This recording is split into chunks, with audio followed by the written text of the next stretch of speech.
Hey guys, I'm only going to be on here for a few minutes, maybe longer. I wanted to tell you a quick story.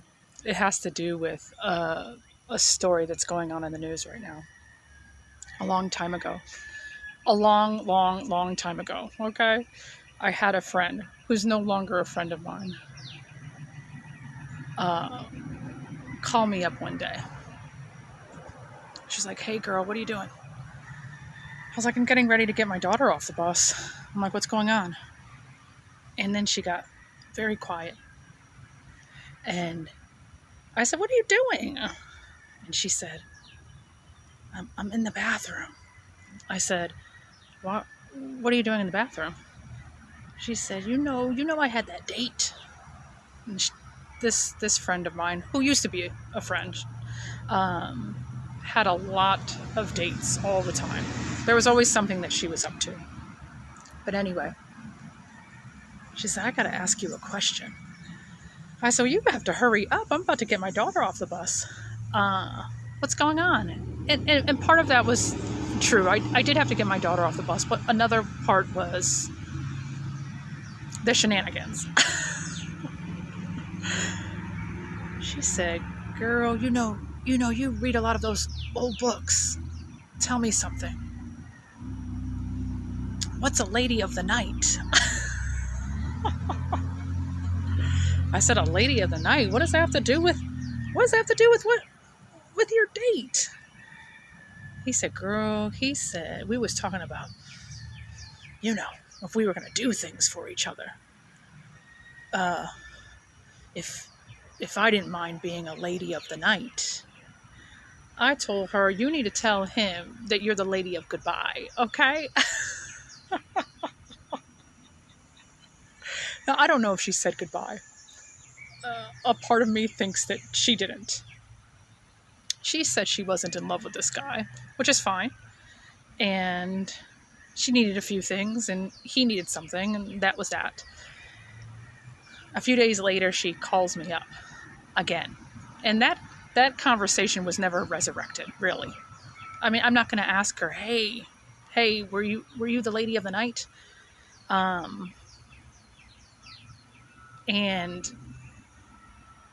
she called me, and then she sent me an image of a costume. And I said, what? Where are you? She said, I'm at Party City.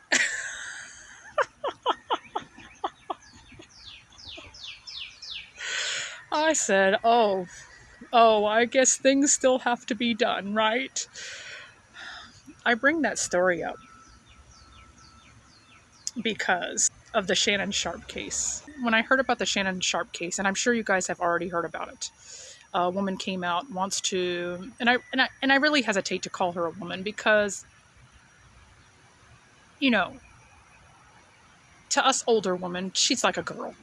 She is just like a little girl, and I know little girls don't like when older women with gray hair call the 19-year-old little girls. But when you get 45, you might know why. When you get 50, when you get 60, you might know why. It's not necessarily a jab. It's not an endearment either. It's just a point in time that we now, as an older person, reflect on and say, wow, we were young. We were a little girl. Well, anyway, this little girl claims that Shannon Sharpe, the famous football player, essayed her. When I heard it, I had reactions. I get reactions with music. So my first one was Everyone Plays the Fool. And then my second song was, after I heard the price of the lawsuit, which was $50 million, I heard James Brown, The Big Payback. Or is it? No, it's The Payback. It's The Payback. I said, Lord, I guess it doesn't matter really whether I believe her or not. I think you know what I think. I don't. I I think it's interesting because it has brought out conversations that it seems like everybody has to keep having again.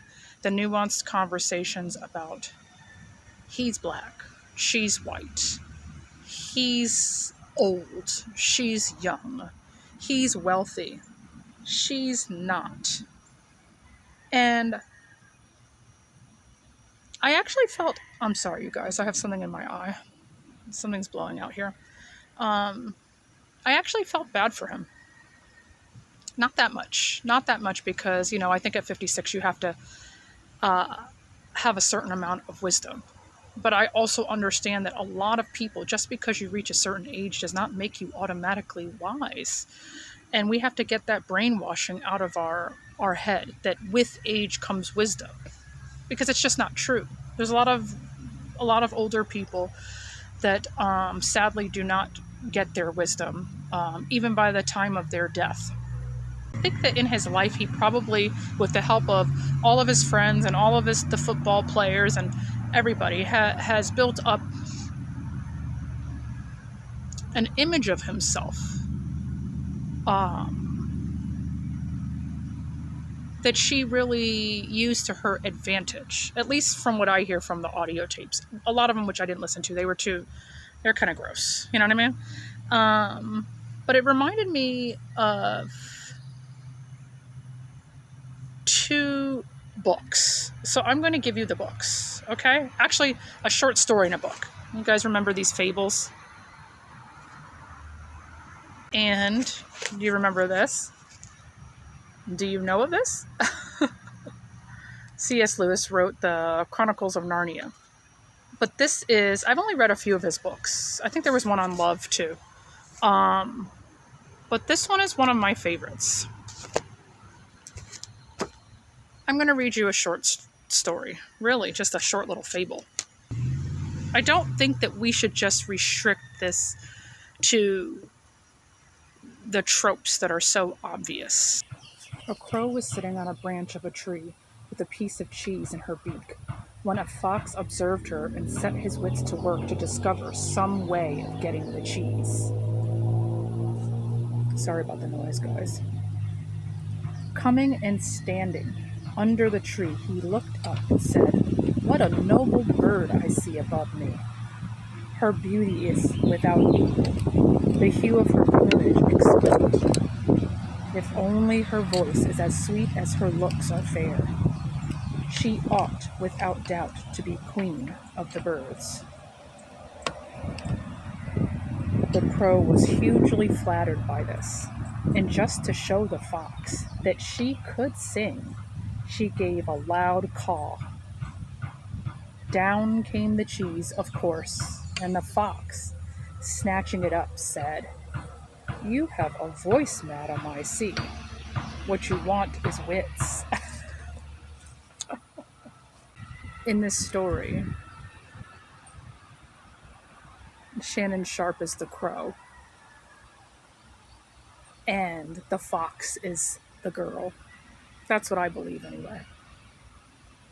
Through flattery, she gained his attention, because that's what he wanted. That's what she played into. His need and desire for flattery. In things like this, not to this degree, not to the disgusting level or depraved level of what we heard on the messages.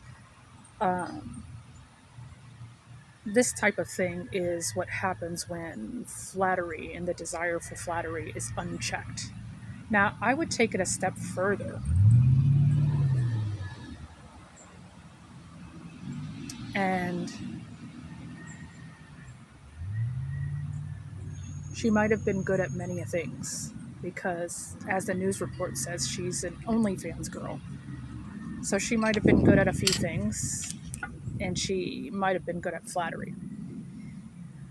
But even to her, this story can apply to her, because now she's got an attorney involved.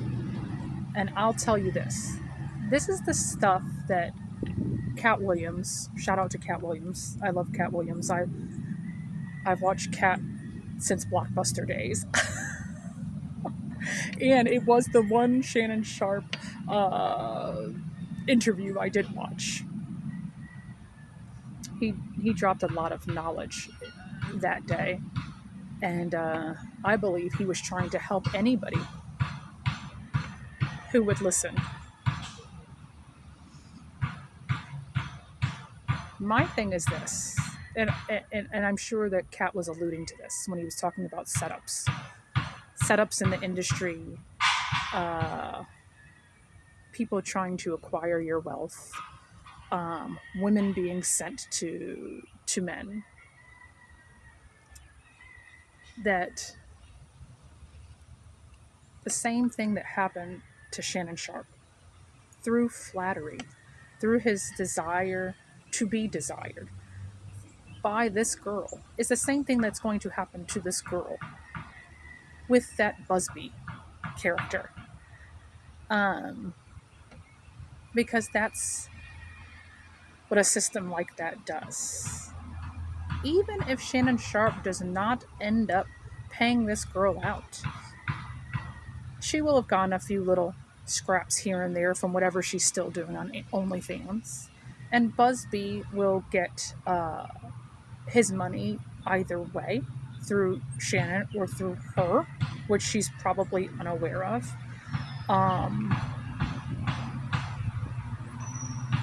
And all the media coverage that's being done, they'll get their paydays, and that's the feeding. If I was going to extend this story from the fox and the crow, I would call it the fox, the crow, and the wolf. Because after the cheese is dropped from the crow's mouth and the fox scooped it up because that was his intention all along, then the wolf comes by and kills all of them. I would give her that as advice. What's done is done, the damage is done, that Shannon Sharpe did to himself. And to an extent, what this girl was doing to herself.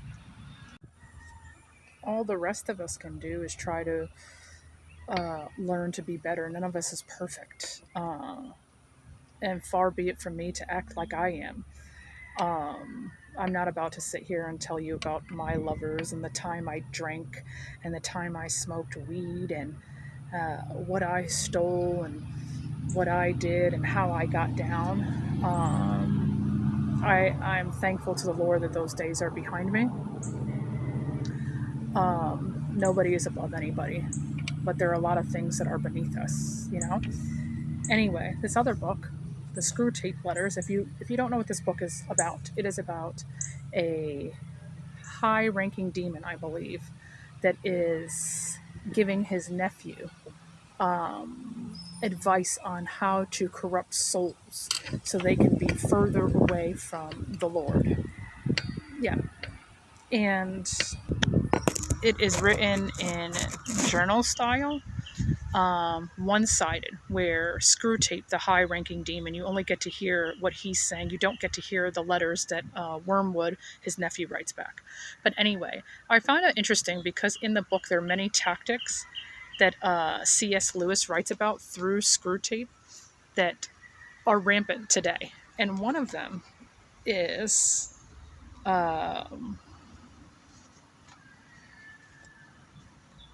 sex as a vice. As regards the male taste, we have varied a good deal. At one time, we have directed it to the statuesque and aristocratic type of beauty. So when he's saying we, he's writing it from the perspective of the demons. Okay? We like to mix men's vanity with their desires and encourage the race to breed chiefly from the most arrogant women.